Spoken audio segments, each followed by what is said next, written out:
following is a presentation of Main Street Media, your source for news, sports, and information on Main Street in Middle Tennessee.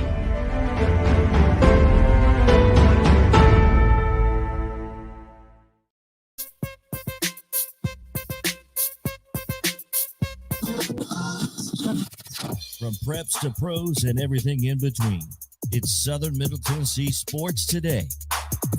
Live from the Lee Company studio. With the Hall of Famer Mo Patton, here's Chris Yao. Welcome into a Tuesday edition of Southern Middle Tennessee Sports Today. Chris Yao, Mo Patton, JP Plant with you here as we are each and every weekday. Glad to be with you. We have a great show for you lined up. Got a lot to get to. Heisman Finalists were announced, and lots of folks are mad for whatever reason. State hoops are ironically in disarray in some places. Lots of folks are mad. There are, in fact, a lot of folks mad. It's ironic how flipped things are in this state basketball wise, but hey, oh man, we'll get to it. And of course, it's Tuesday, so we get to visit with the great Chip Walters, Columbia native and voice of the Blue Raiders. Sure, he'll talk some hoops too. I think they got a big one tomorrow night. We should probably check that before we talk. I think it's tomorrow. They had a big one over the weekend. They did. So Chip's got a lot to get to, I'm sure. MTSU does not play until Saturday. I apologize. This must be exam week. But they go to Martin, so. They go to Martin? Mm-hmm. Did they just play Martin here? At home, yeah. Okay. All right. Anyway. I don't remember that. And, of course, it's Top 5 Tuesday. And we have, I guess technically we have three. Our next three Top 5 Tuesdays may be set. So yeah, we'll decide after Saturday what we want to do on Tuesday, but I think it's going to be. I think they're pretty well set. I think that one's good. Yeah. So yeah, going to be a lot of fun. Top 5 best players we saw at the Blue Cross Bowl this week. So should be a lot of fun. We got some top stories to get to here momentarily, including the winners of the Mr. Football Awards. So that's exciting. But before we get to our top stories, we have to give you yesterday's results and today's rundown on, today's schedule on the rundown.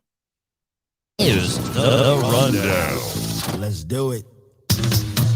This is your Tuesday Rundown brought to you by Jim Davis at Grow Live Give. Visit them at growlivegive.com or give them a call at 615-682-0022. Securities offered through IFP Securities, LLC, DBA Independent Financial Partners, IFP member, FINRA, SIPC. Investment advice offered through IFP Advisors, LLC, DBA Independent Financial Partners, Registered Investment Advisor. IFP and Grow Live Give are not affiliated.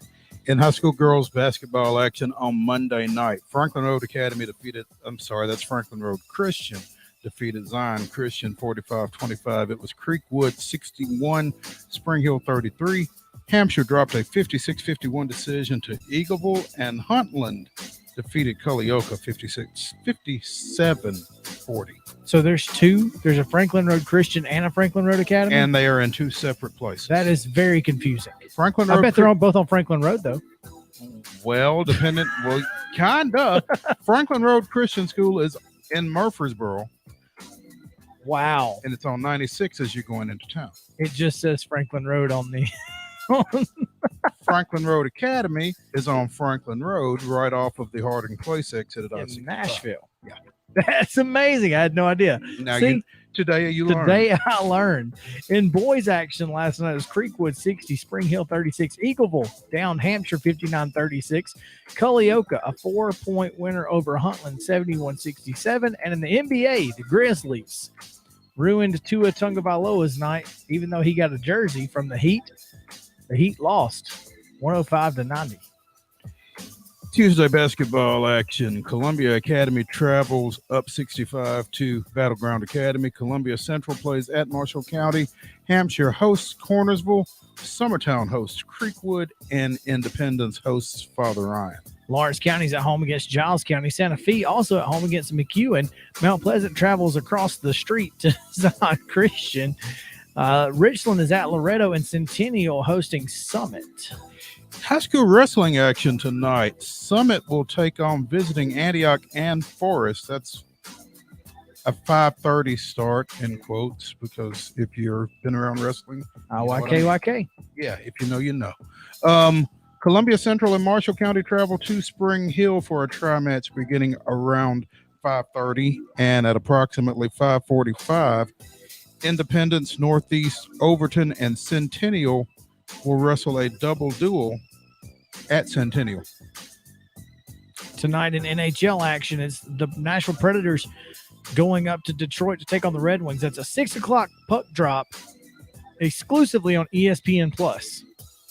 And in men's basketball action tonight at the Jimmy V Classic, Texas Tech and Tennessee at Madison Square Garden. Tips at 6 o'clock on ESPN, but also on our sister station, 103.7 FM. That's going to do it for today's rundown.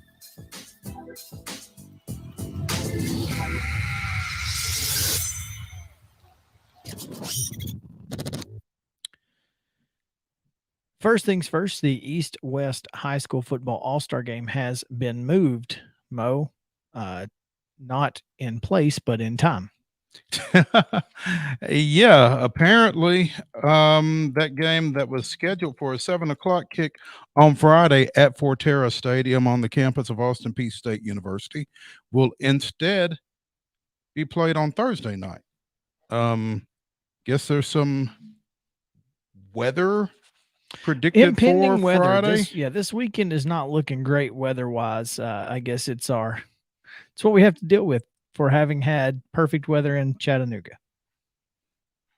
That's a trade-off I'll make. Yeah, no question.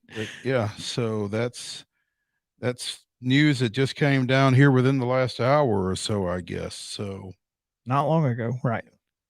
So we have some players playing in that one. We do. Columbia Central's Q Martin is playing in that game, along with Summit's Brady Pierce, Cooper Koch. Thank you. And Maddox Reed. Ironically, Pierce and Koch are on the East team, along with Q Martin. Reed is on the West team. How you gonna split players up? I don't know. It is well. I mean, it's because they needed that position. It was a position of need, I guess. But I guess they'd rather play in the game than play on the same team or not play at all. I don't know. It's interesting because Cooper could potentially be trying to block Maddox at some point, which is, I'm sure that's something they've done. That'll be something to look for on Thursday night. Yeah. That's right. Thursday night. Oh, you just got back from Nissan Stadium. I did. And you had some free food there. I did. But also you learned the names of the 9 Mr. Football winners. 10. Kicker. Yeah. Yeah. So they Mr. Football kicker of the year. They are also Mr. Footballs. That's correct. Kickers are people too. Spoken like a non-kicker. Apparently. Yeah. I bet you didn't even play soccer, did you? I played soccer 1 year, and I will never. Were you the goalie? No, we funny story. We swapped goalies around because we never had a goalie, and we had this one. Everybody played goalie, huh? At some point, except we had this one kid named Ben Wilson, who gave up 8 goals on 8 shots. Clearly, Ben didn't want to play goalie. I don't think Ben wanted to play anything. And he figured out the best way to get out of it was if I don't stop anything, they won't make me do this anymore. That's kind of how it goes with catchers at a young age in baseball. See, that's what I did though. I enjoyed catching. I wanted to be behind the plate, but Because yeah, soccer not fun. I did, however, try out to be the kicker for our high school team and would have been the extra point kicker, except right before the season started, we were able to recruit someone who actually knew what they were doing. So there's that. Thank God. I can see you wanting to be a catcher because catchers control everything. Pretty much. Yeah. Yeah. I like to be in control. Anyway, what do you want to know? First I would like to just go down the list. You got the list? I got the list. The Division I Class 1A winner was Khalik Ganaway from Peabody High School in Trenton over in West Tennessee. In 2A, speaking of West Tennessee, shockingly enough, Ty Simpson from Westview was the 2A Mr. Football selection. And 3A quarterback Caden Buckles from Alcoa. Procone's Barry Brown won the 4A award. In 5A, your boy, Sean Bishop from Carnes. Not a surprise there at all.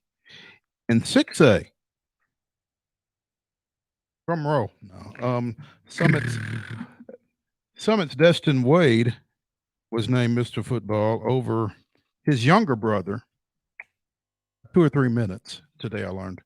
Keaton Wade and Jordan James of Oakland. I was really worried that Destin was not going to win this award, knowing full well why he didn't win it last year. Mm-hmm. And you say what you want to say, but it is what it is. I'm glad that he was able to be recognized for his accomplishments because he deserved it. Absolutely. In Division II, Class A, it was Steele Haynes from University School of Jackson.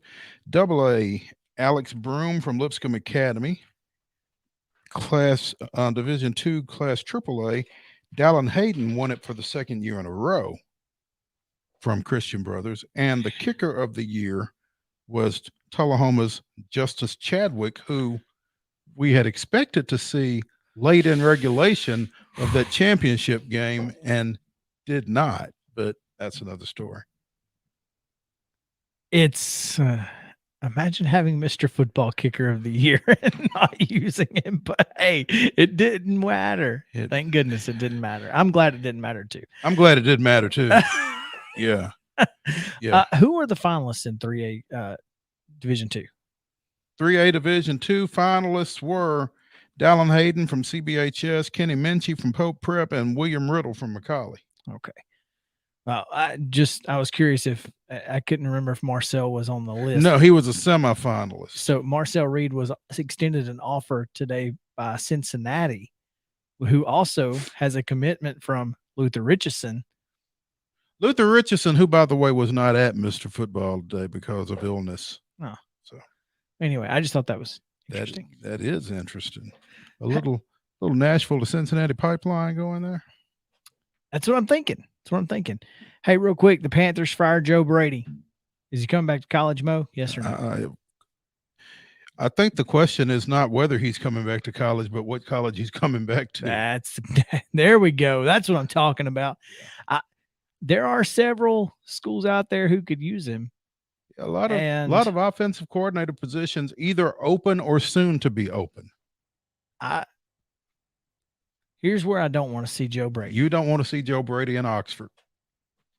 If Lebby leaves and Brady goes to Oxford, it'll be over. Yep. I don't know that those two could hang out together. I don't know that those two could jive together. Who, Brady and Lane? Yeah. Because Lane wants to call the plays, but Brady wants to call the plays. But see, I don't think you're right. Because I was looking back at the whole Lebby hiring and they said he basically turned everything over to Lebby, but he knew that Lebby and he were on the same page offensively. So there you go. I don't want to see him in Miami either. How do you care? Because I'd like to see him in the NFL or in the SEC. All right. When we come back, we'll talk about the Heisman finalists. 4 finalists, 1 missing. Who was it? We'll tell you on the other side. Stick around.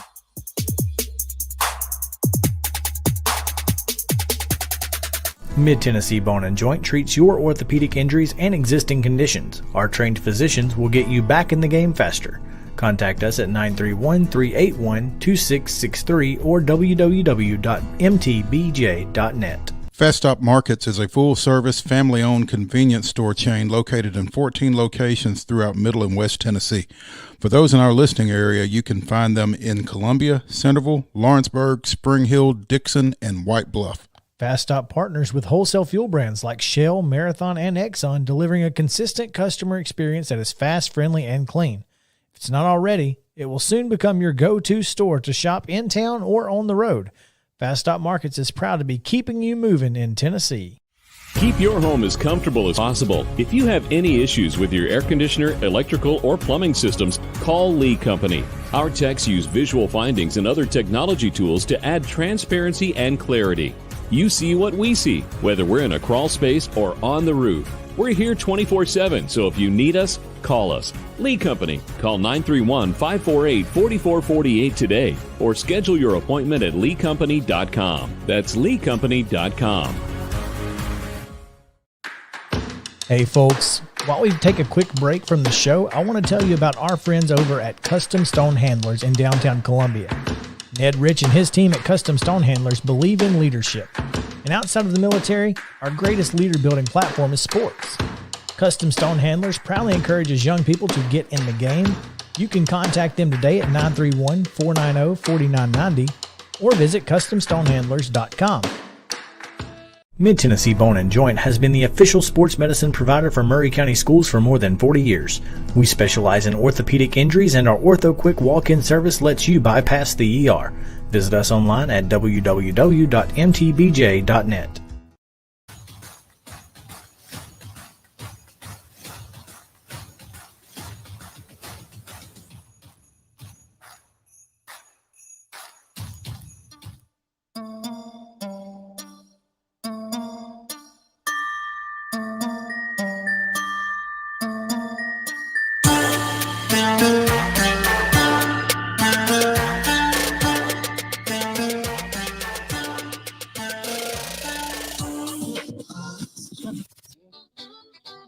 This is Southern Middle Tennessee Sports Today.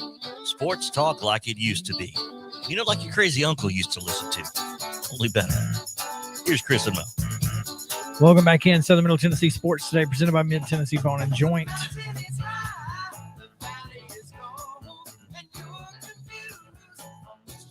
If you are confused on which way to go, you would be in the same boat as many Heisman voters, apparently.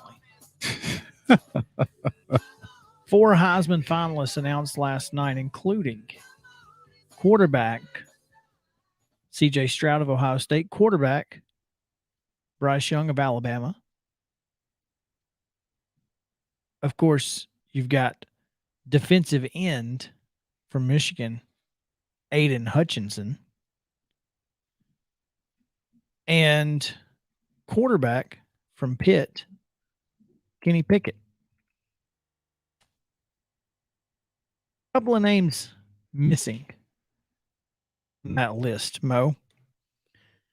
One of which was just named the nation's best defensive player in the country. The nation's best in the country. Welcome to the Office of Redundancy Office, Chris. Just named the best defensive player in the country. But do they sing our nation's national anthem prior to the game? Our nation's national.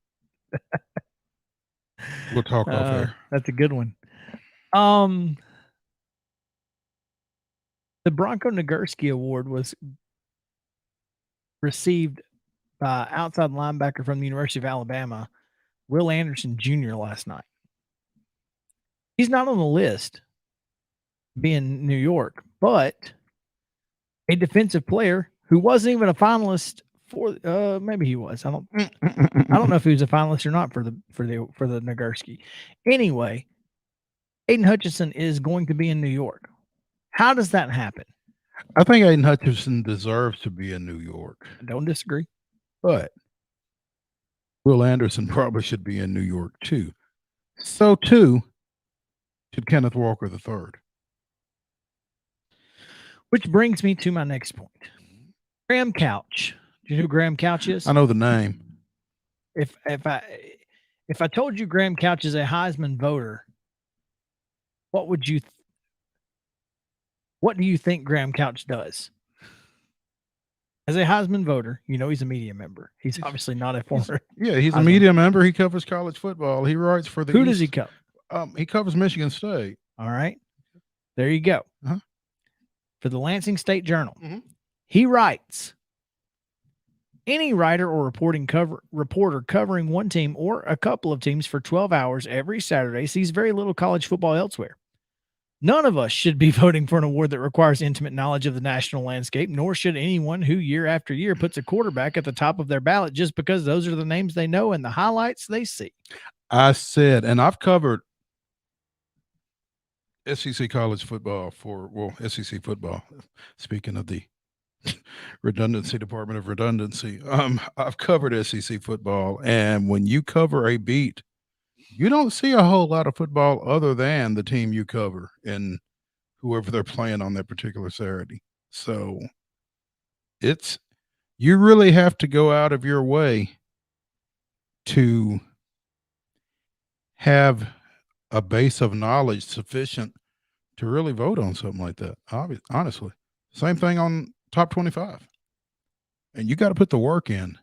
And I'd hazard a guess that not everybody is. Graham Couch, this is his top three. Bryce Young, Kenneth Walker III, and Aiden Hutchinson. He said, when there's not an obvious choice at the position, especially when someone else steals the momentum like this year, Kenneth Walker III, against all odds, had that momentum for 2 months. Michigan defensive end Aiden Hutchinson took it in November.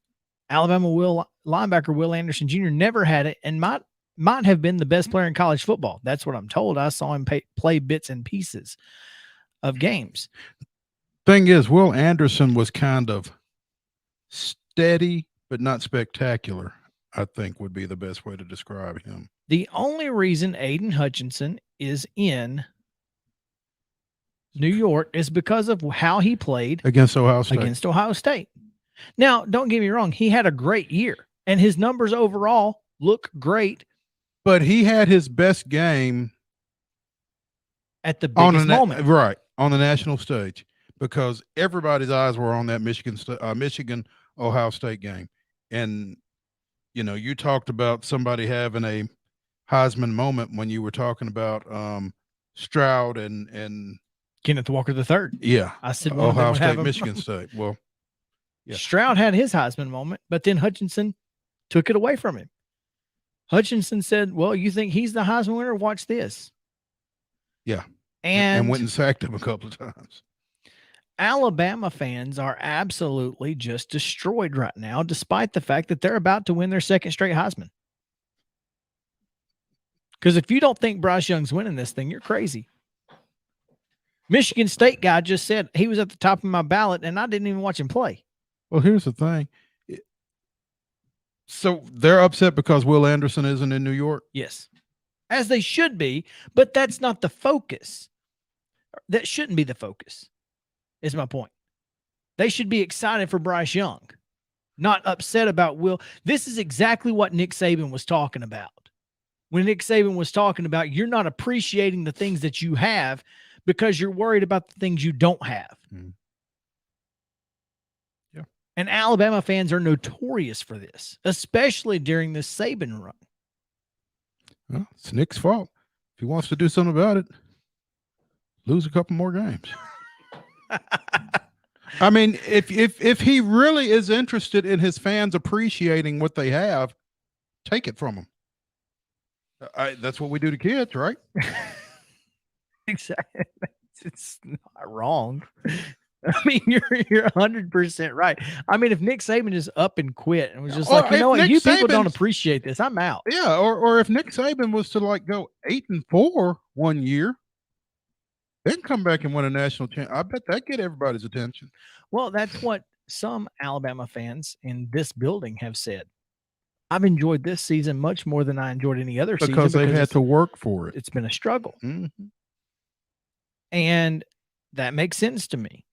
You don't appreciate how easy Alabama's had it, Meanwhile, Nick Saban's over there saying, hey, pimping ain't easy. right? He's been trying to tell y'all. Y'all just ain't listening. So stop worrying about Will Anderson not being there because you're gonna. He wasn't gonna win anyway because Bryce Young was. Yeah. So why does it matter that his finish wasn't high enough? So they wanted two folks. And here's the thing: if Will Anderson had gotten there and Bryce Young hadn't, Oh man, yeah. How tore out the frame would they have been then? I don't know. I think they are that upset because I don't think it has anything to do with whether Bryce was there or not. I think the fact that Aiden Hutchinson is and Will Anderson is not. So what they're saying is if a defensive player was going to be there, it should have been How Will is it Anderson. not Will Anderson? I had That's a fair question. That's a fair question. I had this discussion because a lot of folks putting up the stats, and the compared stats are pretty ridiculous. I mean, Will Anderson had double the tackles for loss and Aiden Hutchinson. Isn't that a function, though, of Will Anderson being a linebacker and Aiden Hutchinson being a defensive end? That was the argument I made, and then I was told I don't know football by a former defensive coordinator in this city. Former? Mm-hmm. Okay. Which is all you need to know, but that's neither here nor there. Not current. Correct. Former. But okay. Basically, the argument was they're both edge rushers, which is fine. But Will Anderson is not going up against the left tackle every week, every snap. Will Anderson gets to go through the A gap and have to deal with running backs on occasion. Will Anderson gets to read the play from the second level on occasion. His tackle numbers are going to be elevated because he's in coverage sometimes. I mean, there's a lot of factors that play into that. I don't know, Chris. I'm not sure how much football you know. Clearly. My point is this. Aiden Hutchinson's a great football player. So is Will Anderson. Will Anderson is the best defensive player in this country, and he may be the best player in the country, but he's a sophomore. And if we've learned anything from awards like today, class matters. So yeah. That's although I think it matters less now than it has with early entry to the draft and that kind of thing. I think people realize, hey, we can't wait until some of these guys get to be juniors and seniors because some of these guys aren't going to get to become juniors and seniors. Well, Will's a true sophomore, so he does have to play at least one more year. Yeah. But I also look back at folks who had phenomenal junior seasons and then didn't have great senior years. And, it does happen. Mm-hmm. Like, award people for what they've done. If this is supposed to be about the best football player in the country, maybe we invite the best football player in the country to the award ceremony, whether we give it to him or not. No? I mean, one would think. I'm not arguing that Will Anderson is not the best football player and better than Aiden Hutchinson. I'm just saying don't use pure stats as your argument. It's a poor argument. Stats are nuanced, right? Well, or should be. It's no nuance. November ended last week, guys. What is it Mark Twain said? Liars, damn liars, and statistics. That's it. Yeah. I mean, it's right there in the quote. So I mean, I don't know. I think Bryce Young's going to win the thing. I think he should win the thing. I mean, I don't think Stroud is any better than Bryce, and I certainly don't think Pickett is. And well, after what Pickett pulled on Saturday, I saw a wider view and you of saw that what I'm video, talking about, and I saw exactly what you're talking about. And maybe that was just a reaction on his part. I'm certainly open to entertaining that thought process. When I saw the end zone video versus the wide angle from the sideline, it's completely different in my mind. Yeah. For whatever it's worth, I saw that for the first time this morning. Yeah. And I agree that was just a reaction. I think it was an athlete making a reaction. So, well, again, I don't think it was intentional. The initial video that I saw was of two defenders closing in on him from his left, and it was tight, basically on the three of them. But when you see the wide shot and the wide open lane to his right, and he's like, wait a minute, I can cut this back inside and pick up another 10 or 15. I'll give him that. Exactly. But I don't think it's going to matter. I still don't think it's going to have anything to do with what happened Saturday. or whenever he plays again and tries to slide. The next time he tries to slide. Oh, yeah. The next time he attempts to slide, that ain't going to matter. He might as well stay up that time, too, because he's going to get drilled. just dive forward and shield your tuck body. And roll. Yeah. Shoot. Nah, bro, fool me once, shame on me. Or however that goes. But anyway, so I'm looking forward to this this award ceremony. I do think it's ironic that the only defensive player to ever win the award is from Michigan. From Michigan. 2, Michigan's last Heisman finalist was Jabril Peppers, also a defensive player, and now Aiden Hutchinson. So, that's interesting and unique. But I think this just goes to show that the AP poll and Heisman voting is still regional. Or it's all about what you see on the highlight show at the end of the night at 11 o'clock. Well, here's the thing. You talk about it being regional. 3 of your 4 finalists are from the North/Midwest in Pickett, Hutchinson, and Stroud. I mean, they're all right there in a 3-state area. Pitt plays in the ACC, but Pennsylvania's in the Rust Belt. And then you've got Bryce Young. And folks out on the West Coast have got to be crazy. Well, anybody west of the Mississippi's got to be crazy, I guess, because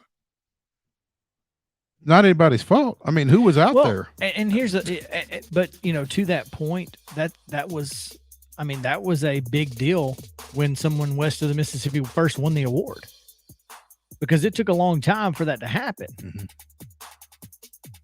It's always been an east of the Mississippi award almost. Now that college football is national, it's a little different, but I am looking forward to it. Should be fun. Yep. All right, more to come on the other side of the break. Southern Middle Tennessee Sports Today returns to the Lee Company studio. After this, stick around.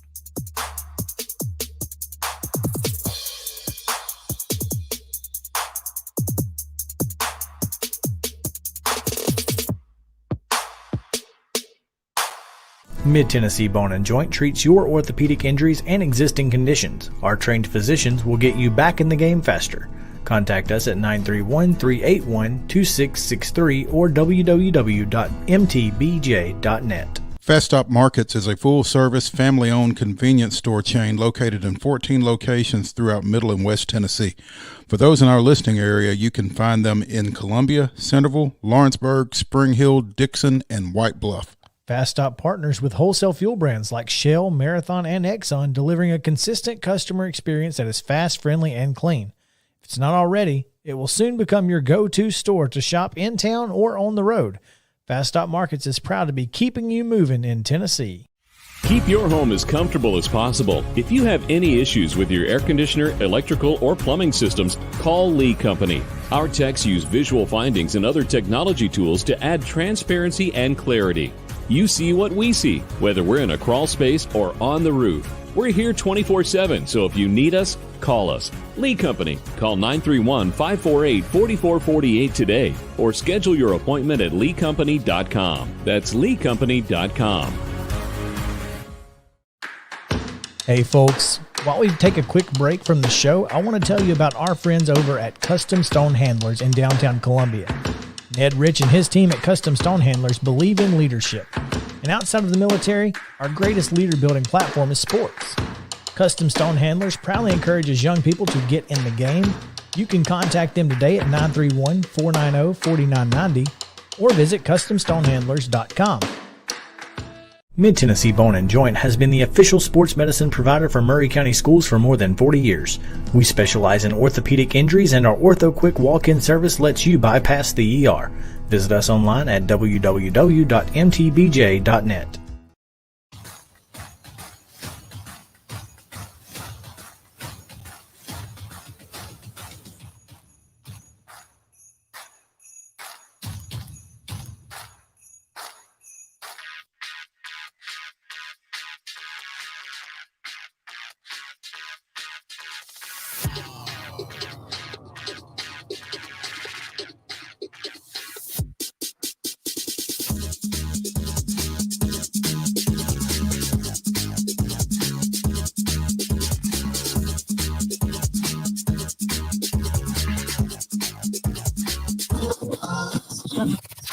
From the Blue Raiders to the two-tone blue, covering the teams you care about.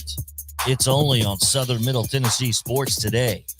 Live from the Lee Company studio with the Hall of Famer Mo Patton, here's Chris Yao. Welcome back in Southern Middle Tennessee Sports Today, presented by Mid-Tennessee Bone and Joint. Chris Yao, Mo Patton, JP Plant here with you in the Lee Company studio. Glad to be here on a Tuesday afternoon/evening. Looking forward to our next conversation because it's time to get into there's a lot of things we can get into here. We got some all-conference honors, some all-freshman teams, but of course, there's also hoops. So, plenty to talk to. So, let's not waste any time and bring in the voice of the Blue Raiders, Mr. Chip Walters. Chip. How you doing, boys? You have me? We do, in fact. Ah, good. Mo had a very quizzical look on his face over there. Mo always. Let's don't even go down that path. Yeah. Let's just say it's nothing new. That's correct. Chip, tell us about what's going on in Murfreesboro. Well, there's a lot of traffic, but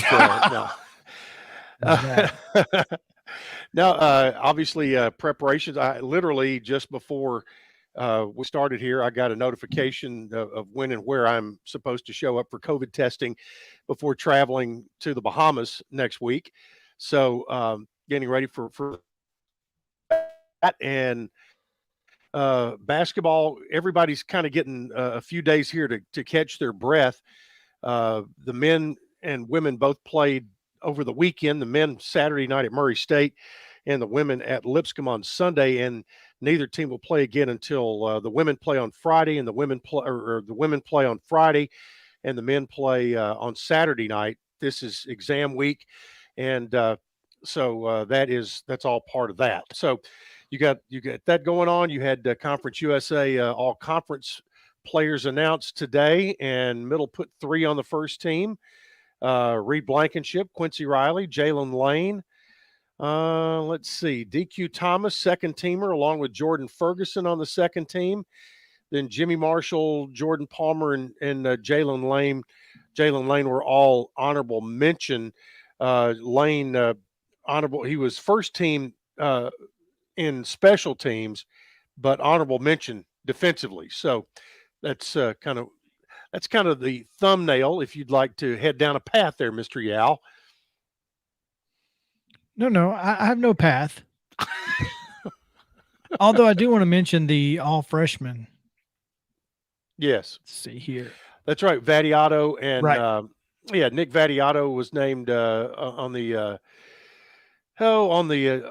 all freshman team, and also Dedrick Stanley, who played defense and played in about 9 or 10 games, had an interception, but those two made the all freshman team. And and for Nick Vadiato, here's a guy who got thrown into the fire in first start against Western Kentucky, a team that ended up winning the conference championship. So that's a very nice honor for him. When you start out the year, you're as the number 4 quarterback on the depth chart and end up making an all freshman team in the conference. Real tribute to him and the players around him. Chip, shifting gears from football for just a second. Going to Murray and taking a 93-87 loss up there, I thought was, considering it's Murray, fairly good as losses go, a decent loss. But more than that, I was thinking they're playing at the event center up there now, and I remember going up there for a ball game. I think it was their last year in their old facility, and the talk was that they had given up one of the better home court advantages, certainly in the Southeast and possibly in the country, when they moved out of that facility into the regional special events center that they're playing in now. I'm sure you've been to both. What did you feel like the difference was Saturday night and in some of your more recent trips to Murray versus some of those old games back when we were both in the OVC? Well, the old Racer Arena, it seated about 4,000 people, and I've been in there when there was probably closer to 5,000 in there, and fire marshal just kept blinders over his eyes. But it was a tough place to play. Had the tightest rims of any gym I think I've ever been in, and I mean a ball hit the front rim and it would ring like a tuning fork almost. Those rims are so tight. But they moved into the RSEC, which now has another 4 initial acronym, the CFSB Center. And the thing is, the one thing that has not changed is I talked about this with Nick on his pregame show the other night. For 40 years, and coaches change, players change, but they still play the same style. And that you go all the way back to Don Mann and Glenn Green, and then you just keep moving forward to through Cannon, and then to where they are today. They still play the same style of basketball, and they have rabid fans that make it a major home court advantage, whether it's in the CFSB Center now or the old Racer Arena. For Middle, taking a much better team up there this year than the last time we were there 2 years ago. Obviously is a big part of that, but it was a battle. I think you can look, not that stat sheets always tell the truth, but I think you look at it, and when early turnovers were a big key that gave Murray their initial lead. And if you check points on turnovers, they were pretty heavily in favor of Murray State, but also getting outscored by 26 at the free throw line was a big piece there. And that's happened before going to Murray State, and that crowd has an effect on a lot of folks, including the opposing team. So, but they had 35 free throws. They were 26 of 35. Middle was 8 out of 10. So got outscored by 16, or actually 18 at the free throw line in that. But Josh Jefferson got off to a great start, had 18 first half points. And then Middle got down 17 with about 10 minutes to play and made a furious comeback, got it to 5, and that's as close as they could get, but forced a bunch of Murray turnovers. Matter of fact, both teams ended up with the same amount of turnovers for the game. But I think, one thing that has been a little different this year as opposed to the first 3 years of Coach McDevitt's tenure is he took a team in there that was as athletic as Murray and has a lot of length, and one that didn't go in there. He took a team in there that does not get intimidated very easily. So they and the guys knew it was a big game, and I think they felt like they played well enough to win, just did not do that. Now they turn around, and things don't get a whole lot easier here in the next couple of weeks. They travel to Martin on Saturday night for an 8 o'clock game in Martin. I get to drive back from Martin starting at about 10:15. So I got that going for me, but no sympathy, I know, because of the trip I get to take next week. But then a week from tomorrow, they travel to Oxford to take on Ole Miss. You come home, and on the following Sunday, you have, which will be the 19th. It'll be the 2 days after the bowl game.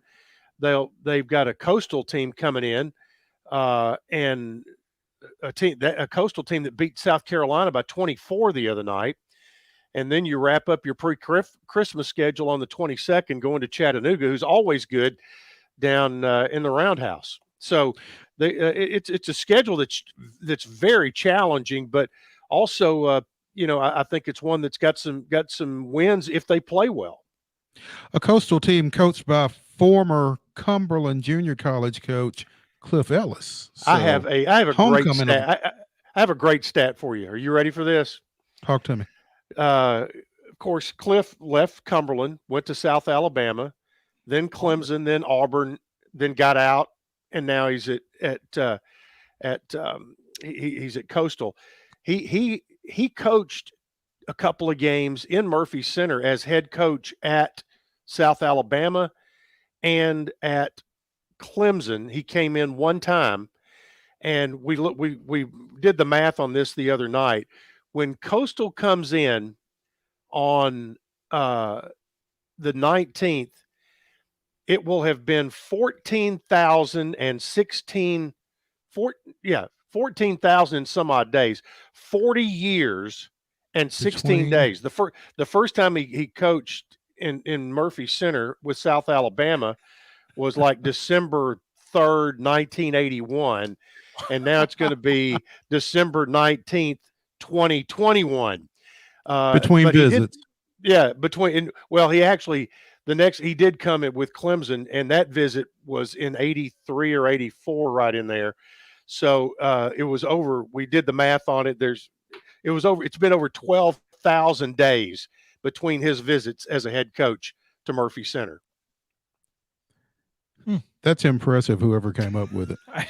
Well, I didn't do the work. I put the idea out there to Thomas Donnelly, who's our media relations guy, and he quickly went to Google and first of all went and found when the dates were exactly, and then came up with that, and so that'll be in his note package for the Coastal Carolina game.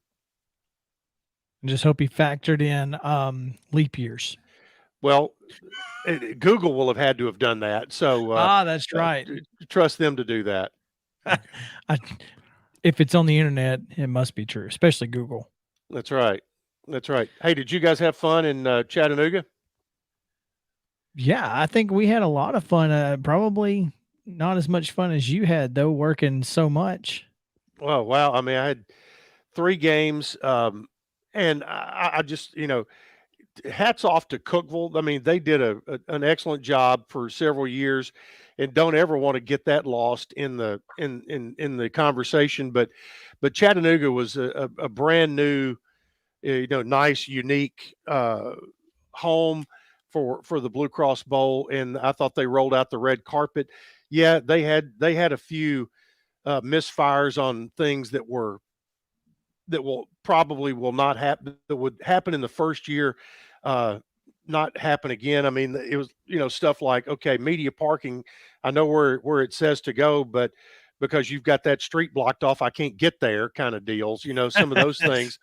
But some of this, but I think it was, they had, number one, the weather was unbelievable for those 3 days. And I just think they were a good home. It was a nice, had a nice freshness to it.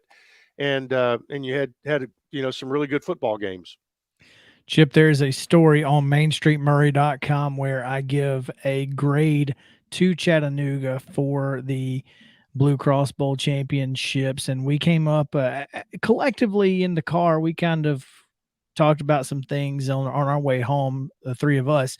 We came up with an overall B+, but we didn't factor in media issues because, well, it only affects us. Because we didn't think anybody cared. That's right. But when you want to balance it all out, very good working elevators and big broadcast booths were on the big time on the plus side. So that all went really well.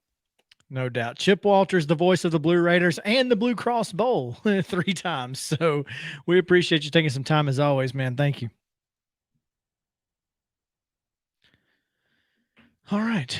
When we come back, more Hoops Talk right after this. Stick around.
Mid-Tennessee Bone and Joint treats your orthopedic injuries and existing conditions. Our trained physicians will get you back in the game faster.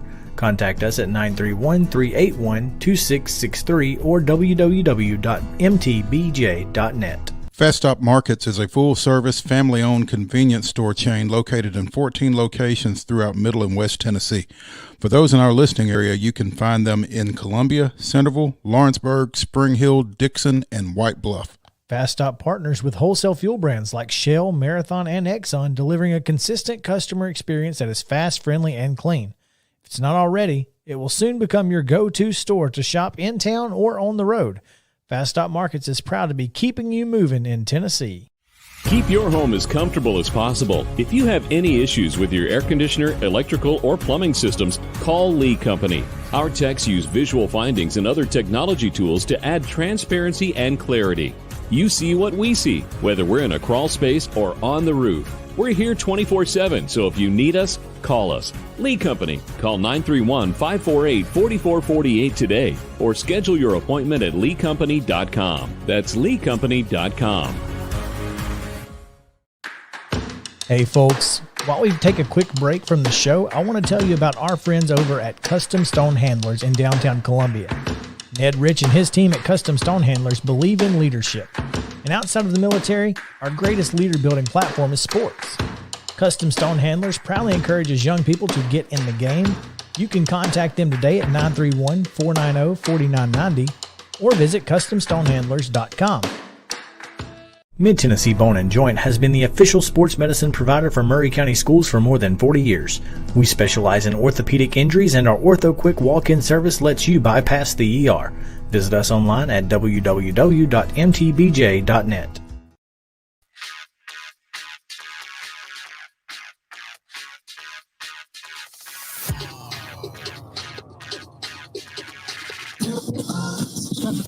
Covering the teams you care about. It's Southern Middle Tennessee Sports Today. Once again, live from the Lee Company studio with the Hall of Famer Mo Patton. Here's Chris Yao. Welcome back in.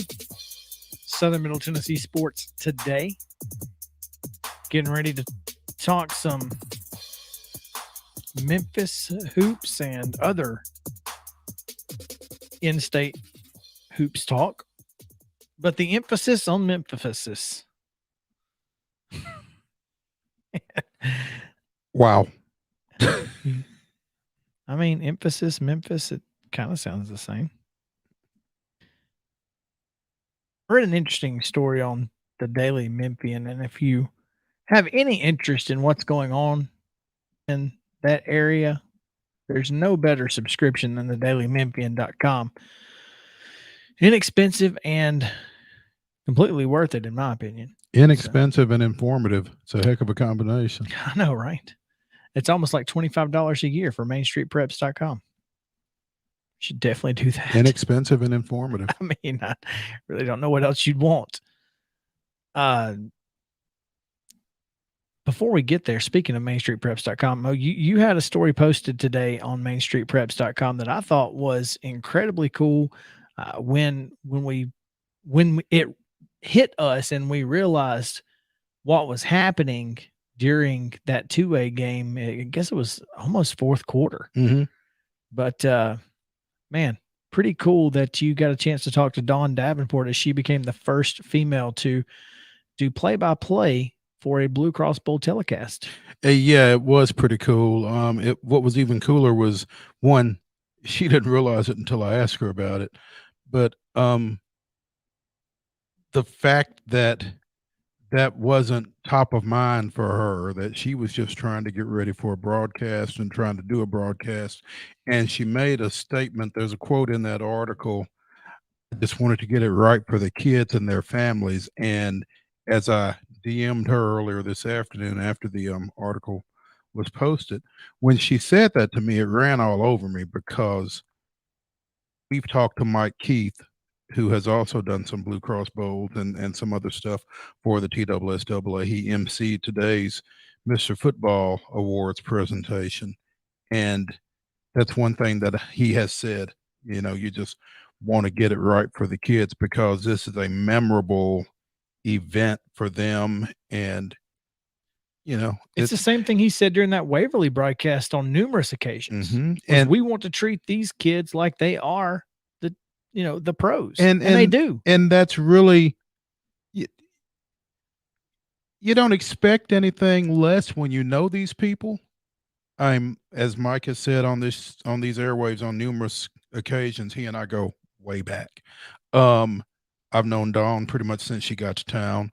The people that are doing these high school events, they're not just whatever about it. I mean, they bring the same professionalism and the same pride to it, and wanting to do a good job with it that they do in anything else that they're doing. They're just not they're not doing it halfway. Right. Yeah. So, and I think they're to be commended for that. No question. Because I think some people might. It's just high school. Go read mainstreetpreps.com. If your free stories have run out, it's $25 for the year. You'll spend more than that on a haircut. I spent more than that on 24 wings a few weeks ago. So yeah. I mean, it's a drop in the bucket for a year. You'll thank us later. Barely over $2 a month. Come on. You pay more for a Coke. Memphis basketball coach Penny Hardaway took to Instagram on Sunday.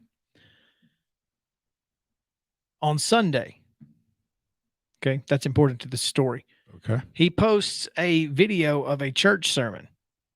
Caption: Memphis, pray for us. Prayer warriors all over the city. Please pray for your team. The worst is over.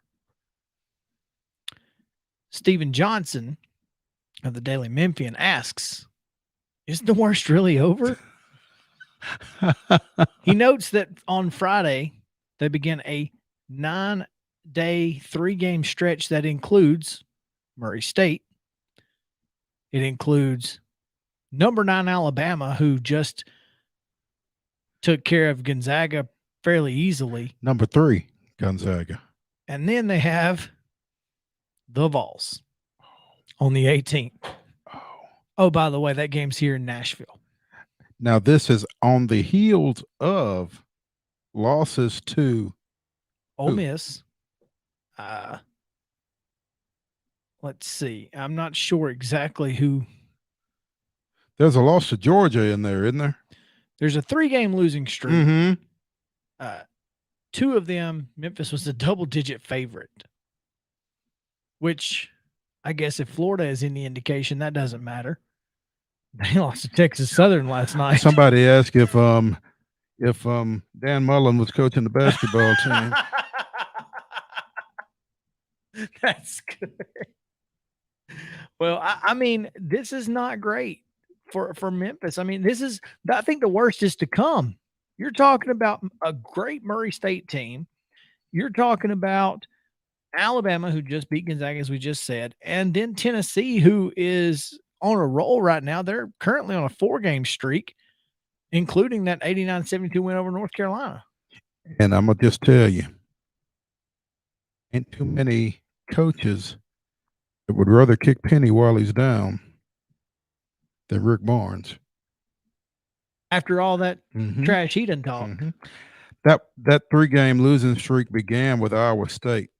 Gotcha. Then Georgia, then Ole Miss.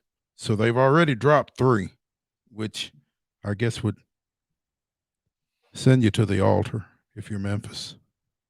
And like you said, they've got these next 3 against Murray, Alabama, and UT. And here's the thing.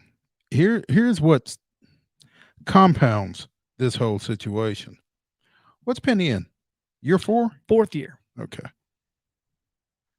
So 5 years ago, the powers that be in Memphis decided that they needed a change. This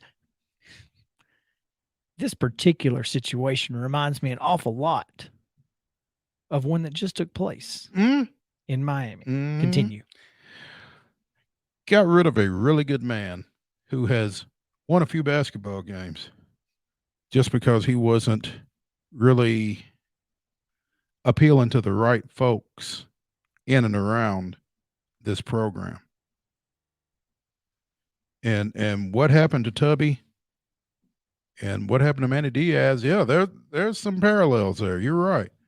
But the one thought that I had while that whole situation was going on, when you're clearing the decks for the guy who is, bar none, Memphis basketball, we gonna hire Penny. Okay, that's fine. Hire Penny. What are you gonna do when it goes left and you have to fire Penny? You're gonna fire your legend? Now, I'm not saying a 3-game losing streak. I'm not saying a 6-game losing streak is grounds for it.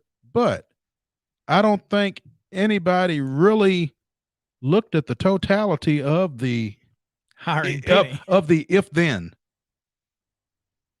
See, and if this thing, if I had been in the room, they wouldn't listen to you.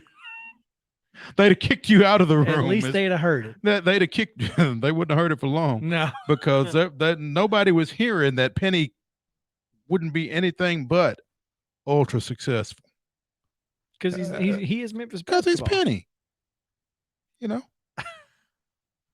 You're, dude. You know, I mean, I'm not trying to say I told you so or anything like that, but I mean, I think at some point the question has to be asked: what exactly are the expectations for Memphis basketball under Penny Hardaway? And I don't think 5-3 is it. It ain't. I don't think losing to Iowa State, Georgia, and Ole Miss is it. NCAA's net rankings came out. If you're not familiar with the net rankings, very similar to what the RPI used to be. Net rankings are the primary sorting tool for evaluating college basketball teams when it comes to time for the NCAA selection committee to seed this of the 68 teams for the 2022 NCAA tournament. Now, I don't know what you're getting ready to say next, but net rankings or net ratings on December 7th, just how accurate are they going to be? I think this is when they are the most accurate because you have just played your non-conference schedule, especially for the teams of the non-power variety. I.e. Memphis. I.e. Memphis. Okay. All right. When you're talking about, you need a high net ranking for multi-bid leagues. Now, the AAC is a multi-bid league. Right. Don't get me wrong. Mm-hmm. But if it's Georgia or Memphis, then you got a problem. Right. Where does Memphis rank?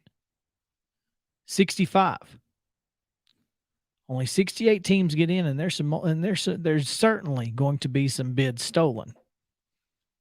Well, there's certainly, not only are there going to be some bids stolen, but there are going to be some one bid leagues whose champion is ranked lower. Yes. That's correct. So it's not ideal. Not only is it not ideal, but it's not what they hired him for. Exactly. That's the thing. It's not what you hired, and you're in year 4. This is a time, and in college hoops, you can turn a team around in 1 year because of one and dones, right? They've got guys like Imani Bates and Jalen Duren who are supposed to be superstars. They have not been. Landers Nolley, the transfer from Virginia Tech, was their leading scorer in that Georgia loss with 17. Bates had 12 against Iowa State.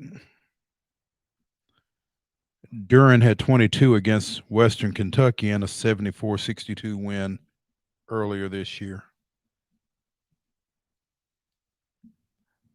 I mean, their wins are over Tennessee Tech, North Carolina Central, St. Louis, Western Kentucky, and Virginia Tech. They're 4-0 at home, Mo. 1-3 on the road. So of those 5 wins, which one's your most impressive? What's your signature win, Penny? Out of this 5-3 schedule to this point. Tech. They're 6-2. I don't know who they've played, but they're 6-2.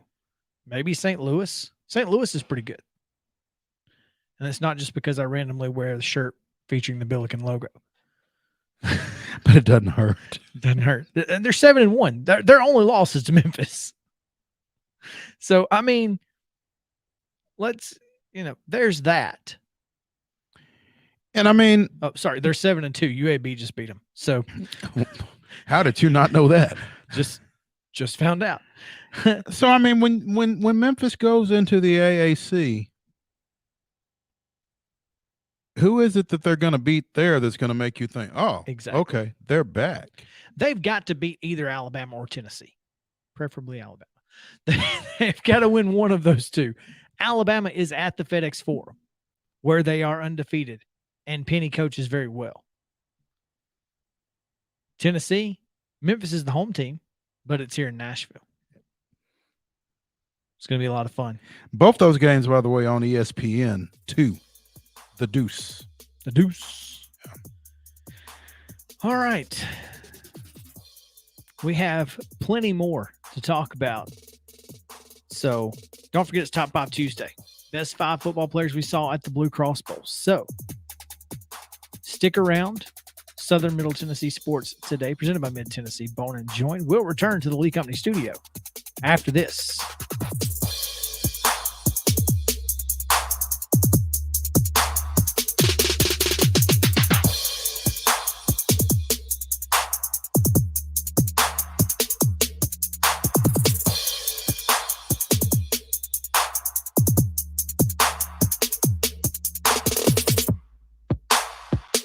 Mid-Tennessee Bone and Joint treats your orthopedic injuries and existing conditions. Our trained physicians will get you back in the game faster. Contact us at 931-381-2663 or www.mtbj.net. Fast Stop Markets is a full-service, family-owned convenience store chain located in 14 locations throughout Middle and West Tennessee. For those in our listening area, you can find them in Columbia, Centerville, Lawrenceburg, Spring Hill, Dixon, and White Bluff. Fast Stop partners with wholesale fuel brands like Shell, Marathon, and Exxon, delivering a consistent customer experience that is fast, friendly, and clean. If it's not already, it will soon become your go-to store to shop in town or on the road. Fast Stop Markets is proud to be keeping you moving in Tennessee. Keep your home as comfortable as possible. If you have any issues with your air conditioner, electrical, or plumbing systems, call Lee Company. Our techs use visual findings and other technology tools to add transparency and clarity. You see what we see, whether we're in a crawl space or on the roof. We're here 24/7, so if you need us, call us. Lee Company. Call 931-548-4448 today or schedule your appointment at leecompany.com. That's leecompany.com. Hey folks, while we take a quick break from the show, I want to tell you about our friends over at Custom Stone Handlers in downtown Columbia. Ned Rich and his team at Custom Stone Handlers believe in leadership. And outside of the military, our greatest leader building platform is sports. Custom Stone Handlers proudly encourages young people to get in the game. You can contact them today at 931-490-4990 or visit CustomStonehandlers.com. Mid-Tennessee Bone and Joint has been the official sports medicine provider for Murray County Schools for more than 40 years. We specialize in orthopedic injuries, and our Ortho Quick walk-in service lets you bypass the ER. Visit us online at www.mtbj.net.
This is Southern Middle Tennessee Sports Today.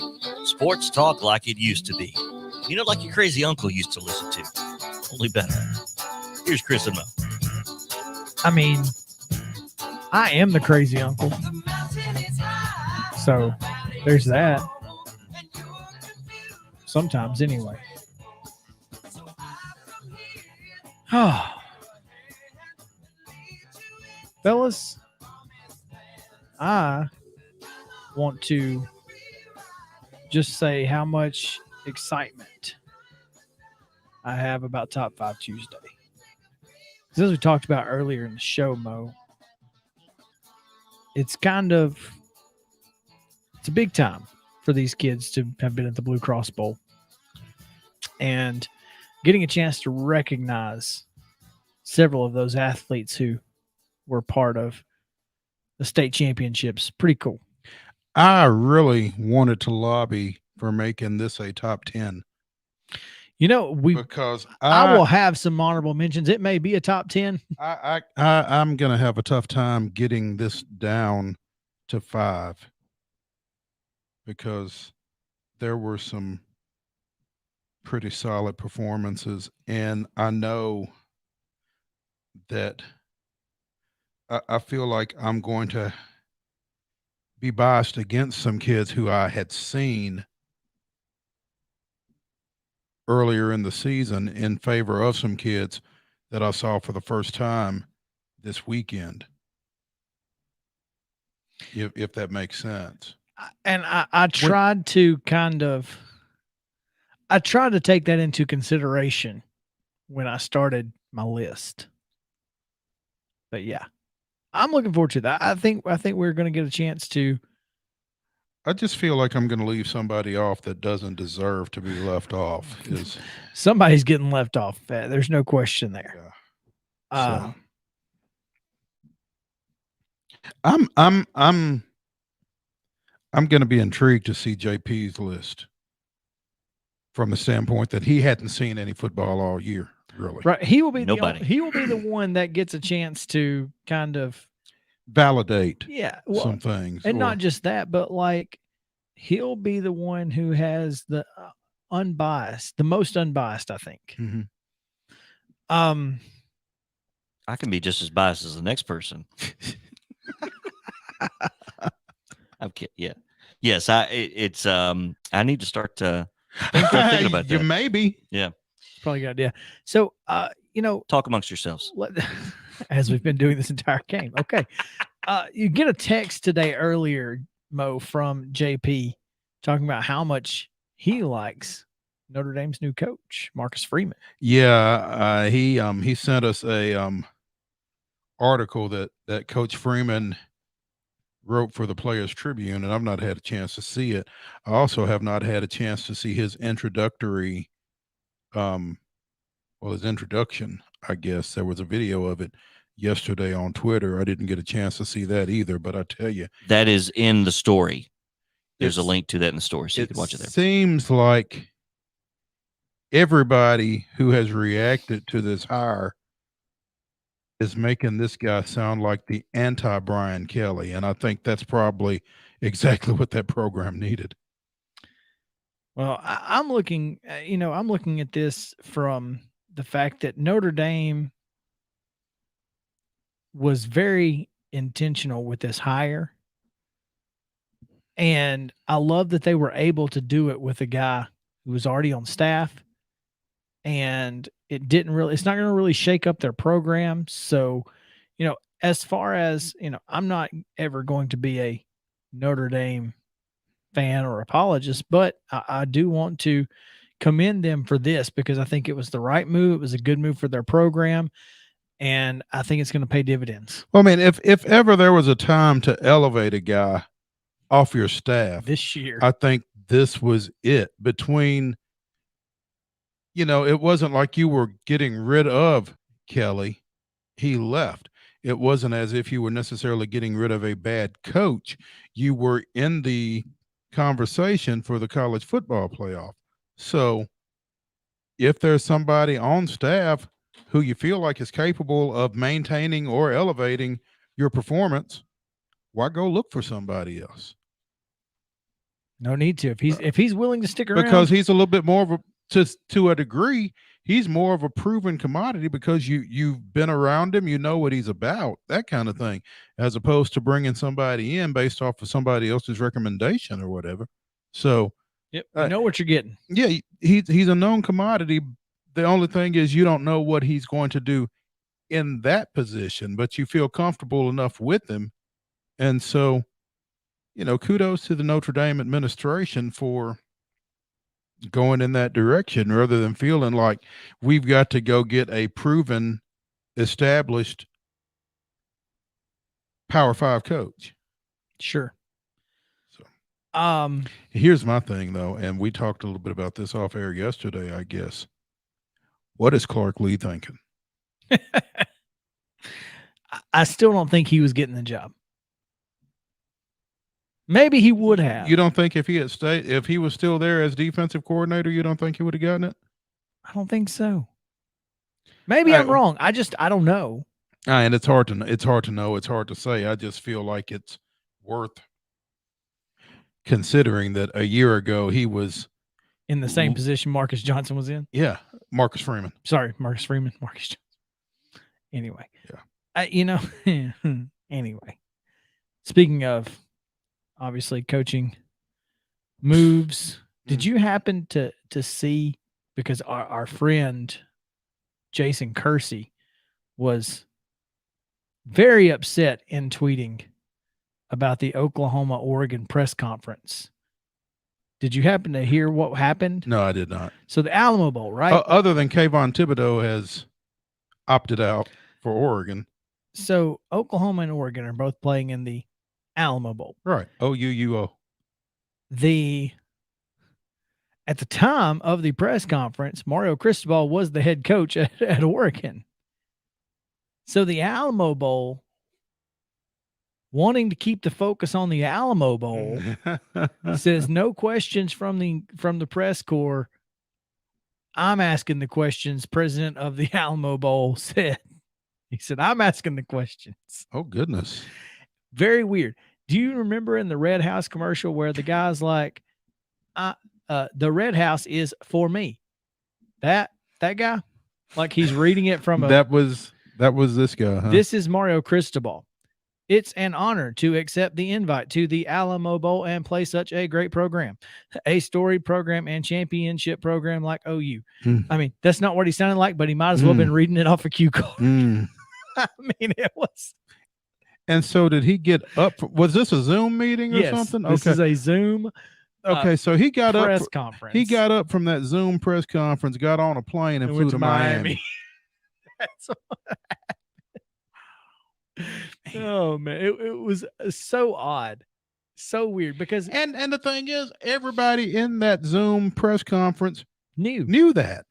So why are we even doing? Why not wait? Why not wait? I mean, if you're the Alamo Bowl, why not wait?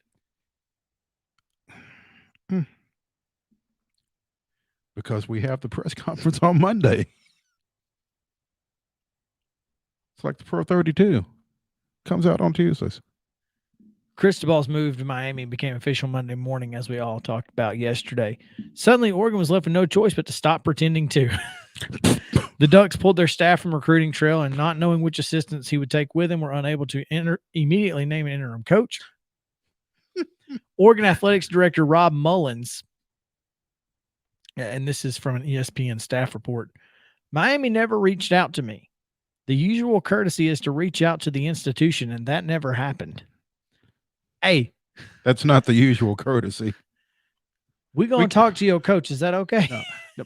We're going to hire your coach. Is that okay? Well, typically, they'll, I guess in some instances, they will call and say, especially at the lower level, maybe not the Power 5 level, but at a G5, you call them and say, we'd like to have a conversation with your coach. Well, is that okay? And typically they'll, obviously G5s are going to say sure. And well, I mean, go back to the president at Louisiana.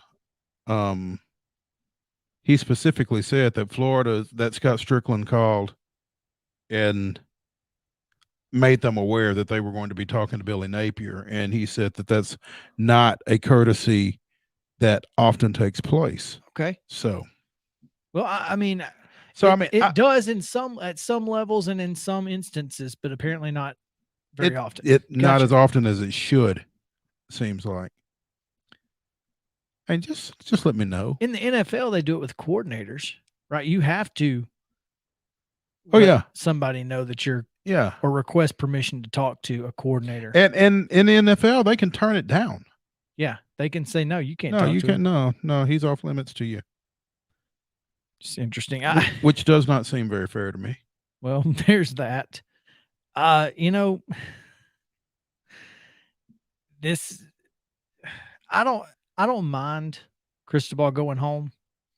It's not his, especially not his fault, under the problem. circumstances. I don't mind him taking the job, but the way Miami has handled it has been just absolutely awful. I don't know what's worse though, the way Miami has handled it, or the way a number of college football people are just cool with it, are okay with it, or try to excuse it by saying, well, remember when Diaz took the Temple job for X amount of time and then stiffed them to go to Miami?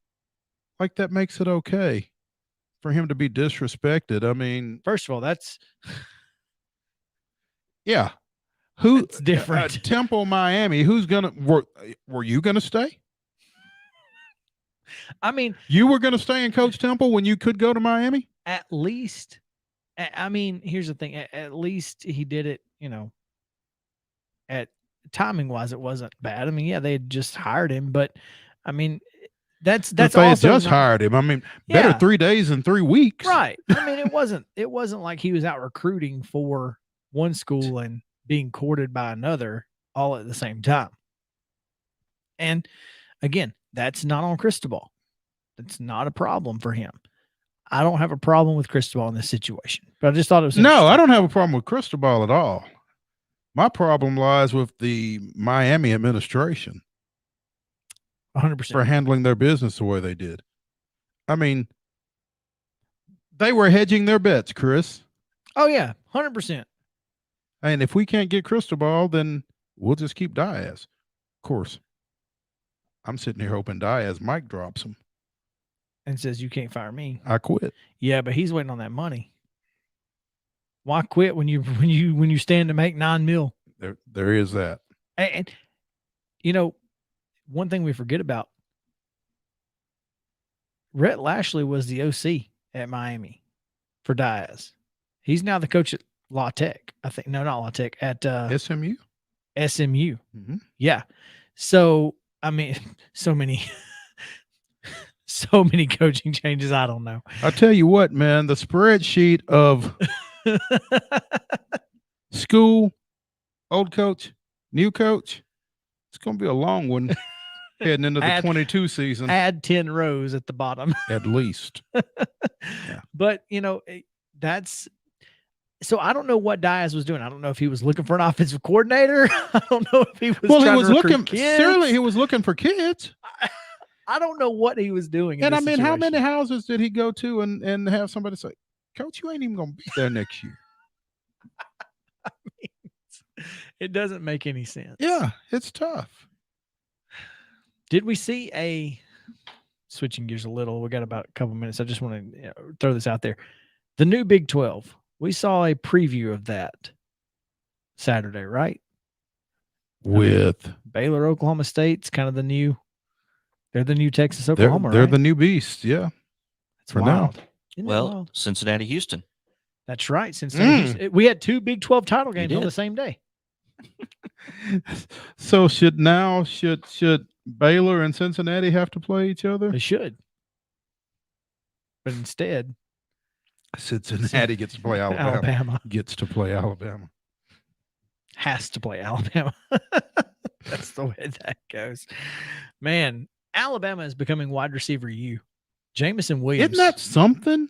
You were talking about him Saturday. It's nuts, man. Absolutely nuts. And Mechie? It's not bad. Mechie's great. I mean, eesh. Well, the reigning Heisman Trophy winner, wide receiver. That's what I'm saying. I mean, you go back to Julio Jones, Amari Cooper. We were just Devontae Smith, yeah. Henry Ruggs. Getting it done on Sundays. I mean, they are wide receiver U. At least in the last decade. Who'd have thought? Not me. Yeah. Top 5 Tuesday when we come back. Stick around. Southern Middle Tennessee Sports Today returns with the 5 best football players we saw at the Blue Cross Bowl. Stick around.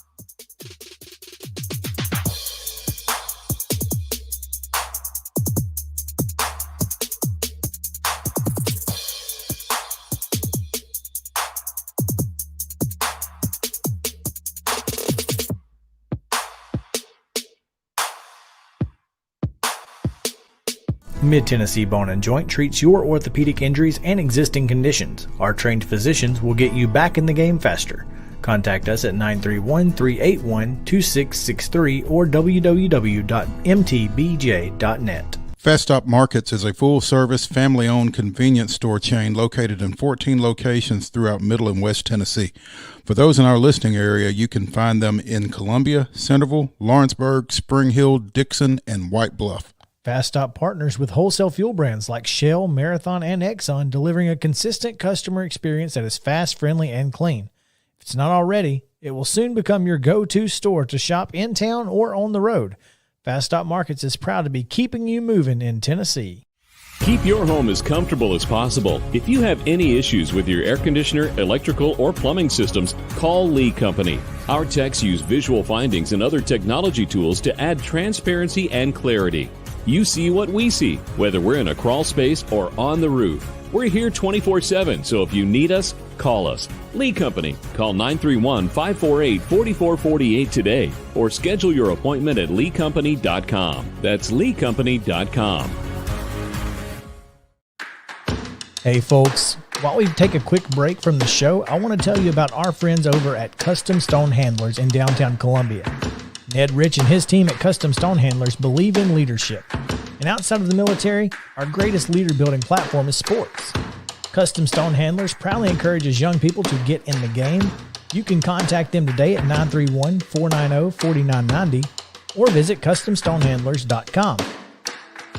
Mid-Tennessee Bone and Joint has been the official sports medicine provider for Maury County Schools for more than 40 years. We specialize in orthopedic injuries, and our Ortho Quick walk-in service lets you bypass the ER. Visit us online at www.mtbj.net.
Lists are for suckers.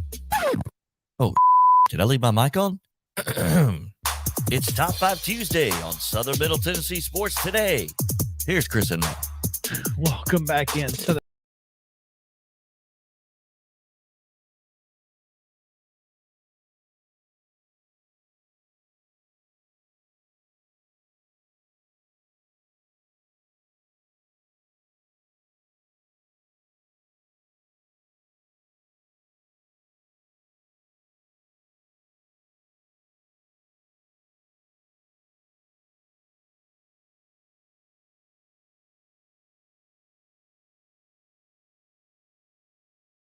because if this first episode is any indication, there's going to be a lot of cool stuff happening with Behind the Call with Maurice Patton. Hopefully the following episodes will live up to. No, it was just something that kind of germinated over the last few months, and we were kind of knocking around some podcast ideas, and it was an idea doing some interviews with some sports officials, referees, umpires, basketball officials, whatnot. Just trying to get a little deeper into them than just what's on the floor. I think that a lot of times officials kind of catch unnecessary grief, and I just think if maybe we can some kind of way let folks know that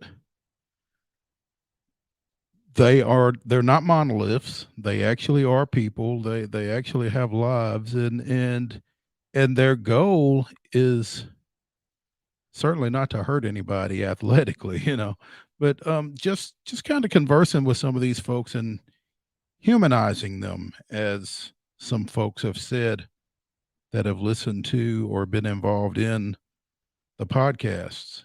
And so that's what we'll be trying to do with Behind the Call. I've leaned on some people that I know who are officials who have been kind enough to spend some time with me, and it's been a conglomeration of people contributing to this, including the two of you guys, and really appreciate that. But looking forward to it. The one that dropped last night is of longtime Nashville-based football and basketball official Dan Taylor, and he's an entertaining guy anyway, but he's a great official, and we've known each other probably as long as I've been in sports journalism in the area. Well, I'm not completely sure. From what I understand, JP, you can help me out here if I'm wrong, but it should be up on Apple Podcast, Spotify, Amazon, Deezer, all of them. Yeah, eventually it'll get on all of those. Yep. I think it's up on all of them. It's on Spotify. It's all definitely the- on Spotify for Okay. sure. Apple usually will It's take on a couple of days. PodServe. Well, it said it was up on all of the ones Okay. you clicked. It said it was up. So you should be able to get it on your podcast platform, distribution platform of your choice. There we Yes. go.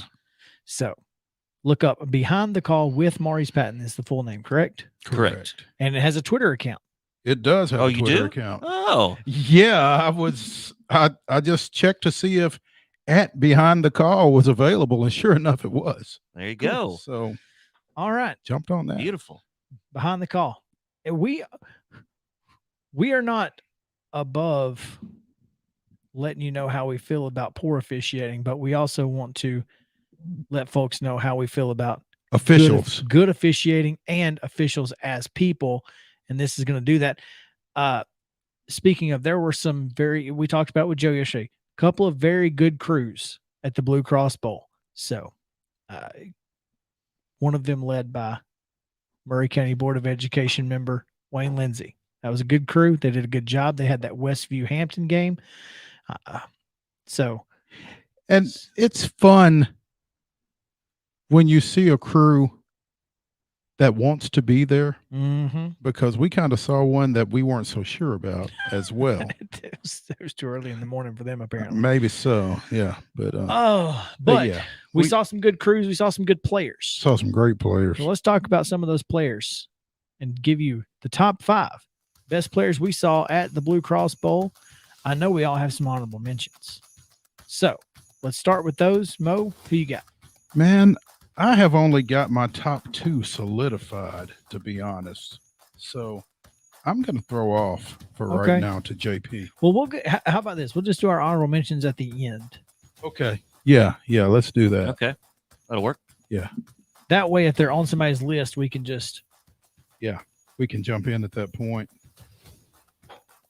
You want to go first? JP, do you want to? Yeah, go ahead. Sure. I'll go first. Number 5. Number 5, I'll start with Elizabethan quarterback Bryson Rollins. That game with him and Jake McNamara for Page. Excuse me, no, with Tullahoma. Tullahoma, yeah. It was Tullahoma. But Rollins, not only through the air, but on the ground, both over 100 yards, was just – he looked like a football player. Looked like especially a really good football player. Yeah. He willed his team to a couple of first downs that I thought were impressive. Yeah. So I'm going Bryson Rollins, Elizabeth, the quarterback. Number 5. My number 5 is interesting. I'm going with Walter Nolan here from Powell, and one of the reasons is because despite his injuries and him having to chase McNamara all night, he still ended up with 6 tackles, 4 for loss, 2 sacks in the game. So he still had a really impressive game despite, having to getting to Jake McNamara was a task in and of itself, and he was able to do it a couple times. So well done to that kid. Yeah. I think Nolan is my number 5 as well, because, he did what you expect an SEC recruit, the number 1 recruit in the country, to do. Just disrupted. He was highly disruptive. He wasn't always making the tackle, but he was flushing McNamara out, and the rest of his defensive line was coming and cleaning up on a lot of instances. Page had to account for him. That's right. So number 4. All right, number 4. Going with one of our guys, quarterback Summit, Destin Wade. First time this year seeing him in person. When he and Keaton walked on the field for the coin flip. Impressive. They've grown since last year in more ways than one. So he's my number 4. My number 4 also from Summit, but it's Brady Pierce. 13 tackles, 4 catches, 96 yards, a 69-yard touchdown catch, and would have had another if not for a fantastic play from the safety. He had his guy beat. The safety just made a great play. So Brady Pierce, my number 4. My number 4, Lipscomb running back Alex Broom. And I'll tell you why. Not only did he run the ball well, but they split him out a lot, and he made some plays in the passing game. And they did the same thing when they played over at Oakland earlier in the season. He is he's a running back with hands. He's on my honorable mention list. So just FYI. JP, number 3. All right, number 3. Oakland running back Jordan James. Of course, a lot of accolades going in. Unlike Walter Nolan, in my opinion, he lived up to the hype of what his, all the news coming in about him and what he was able to do against a really good Summit defense. 100% agree that what he did against that defense is impressive. 200 plus yards. That's my number 3 is also Jordan James from Oakland. Again, what he did all season long is fantastic. I thought the Summit defense was a little bit better than some of the teams that they had faced, and he absolutely just ran through them like, 10 horns and all. Well, I guess it's unanimous because my number 3 is also Jordan James of Oakland. All right.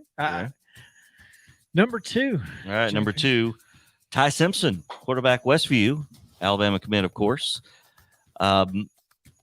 Big kid. he was a lot bigger than I mean, I hadn't thought much about it, but comparatively speaking, for a 2A football team and to the rest of his team, big kid and got some wheels on him. I think we all noticed that. Really, that stood out to us all first, was that how well he could run the football. That's I'm sorry. No, that's you're exactly right. I think that Ty Simpson showed us more than we expected to see from him, which also makes him my number 2. Ty is just, I think that kid is going to be a very good quarterback at the next level. I don't know that it works at Alabama, but if he does end up playing there, he will be a force to be reckoned with. Ty Simpson's running ability was not what I expected to see. I expected to see him throw it all over the place, but the fact that he has the ability to do both makes him my number 2 as well. All right, Figured that was coming, and we may have the same number 1 as we have all weekend. Well, I mean, as soon as we came up with this topic as a top 5, I knew my number 1. Yeah. But go ahead. Mine's Macaulay wide receiver Tarico Price. He just, I know, yeah. He stood out to me. He wasn't even the MVP. This is awkward. He wasn't even the Continue. MVP of his game.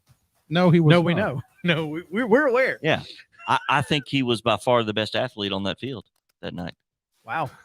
Well, you're going to hate our number 1 because Yeah. the best athlete on the field was Kenzie Paul. His teammate, Kenzie Paul. But the only reason, JP, is because he played both defense and offense, had a pick and a touchdown, and he is my number 1. Kenzie Paul going to Duke, former Vanderbilt commit.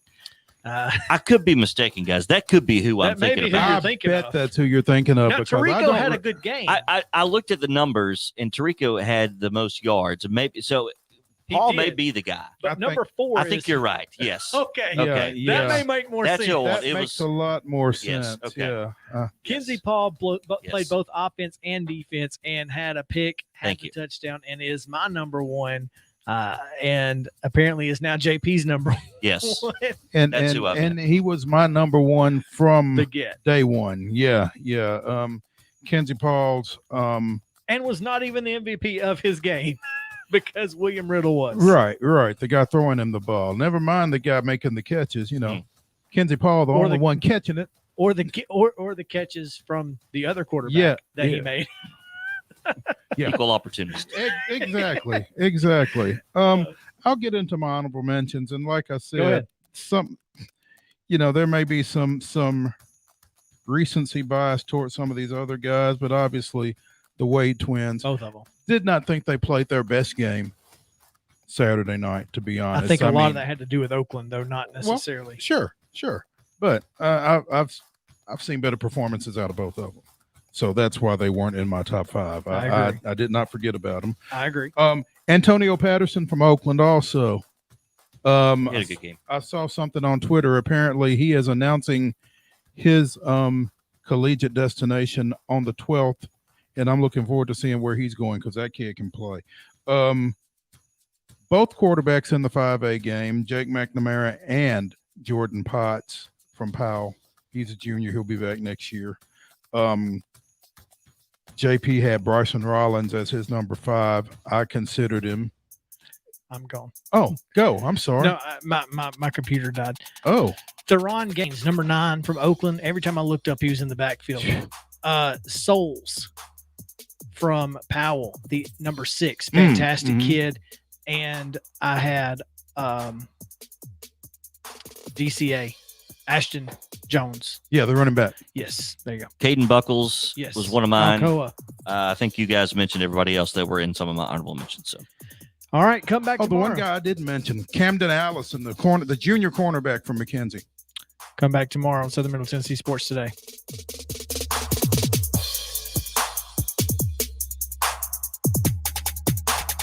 Mid-Tennessee Bone and Joint treats your orthopedic injuries and existing conditions. Our trained physicians will get you back in the game faster. Contact us at 931-381-2663 or www.mtbj.net. Fast Stop Markets is a full-service, family-owned convenience store chain located in 14 locations throughout Middle and West Tennessee. For those in our listening area, you can find them in Columbia, Centerville, Lawrenceburg, Spring Hill, Dixon, and White Bluff. Fast Stop partners with wholesale fuel brands like Shell, Marathon, and Exxon, delivering a consistent customer experience that is fast, friendly, and clean. If it's not already, it will soon become your go-to store to shop in town or on the road. Fast Stop Markets is proud to be keeping you moving in Tennessee. Keep your home as comfortable as possible. If you have any issues with your air conditioner, electrical, or plumbing systems, call Lee Company. Our techs use visual findings and other technology tools to add transparency and clarity. You see what we see, whether we're in a crawl space or on the roof. We're here 24/7, so if you need us, call us. Lee Company. Call 931-548-4448 today or schedule your appointment at leecompany.com. That's leecompany.com. Hey folks, while we take a quick break from the show, I want to tell you about our friends over at Custom Stone Handlers in downtown Columbia. Ned Rich and his team at Custom Stone Handlers believe in leadership. And outside of the military, our greatest leader building platform is sports. Custom Stone Handlers proudly encourages young people to get in the game. You can contact them today at 931-490-4990 or visit CustomStonehandlers.com. Mid-Tennessee Bone & Joint has been the official sports medicine provider for Maury County Schools for more than 40 years. We specialize in orthopedic injuries, and our Ortho Quick walk-in service lets you bypass the ER. Visit us online at www.mtbj.net.